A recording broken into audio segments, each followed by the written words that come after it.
সকলকে Dhananjay Sharma APJ Abdul Kalam sir MFI এবং banking ইত্যাদি চ্যানেলে আপনাদের সকলকে স্বাগত।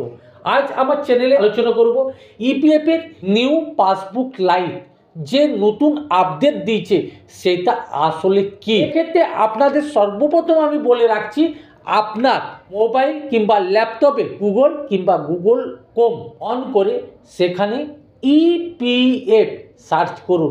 দেখুন আপনার কাছে এরকম কিছুগুলো সাইট আসবে, যেখান থেকে আপনি হোমটি সিলেক্ট করুন।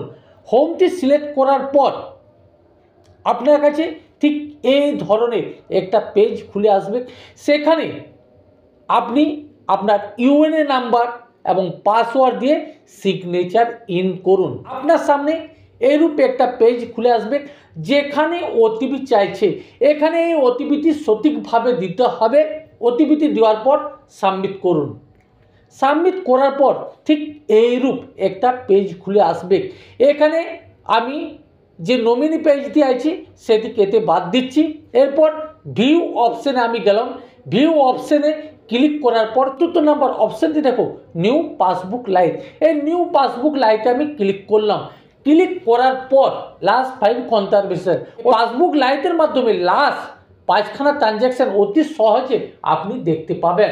এছাড়া সিলেক্ট মেম্বার আইডির ক্ষেত্রে আপনি যে সকল জায়গাতে কাজ করেছেন টোটাল অ্যাকাউন্টগুলো আপনি দেখতে পাবেন।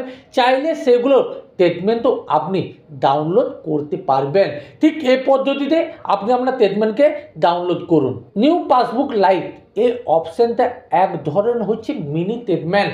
ব্যাংকে যেমন এটিএমের মাধ্যমে আমরা লাস্ট 5খানা ট্রানজ্যাকশন অতি সহজে চেক করে নিতে পারি, নিউ পাসবুক লাইট এই অপশানের মাধ্যমেও ইপিএফের লাস্ট 5খানা ট্রানজ্যাকশন অতি সহজে চেক করে নিতে পারি।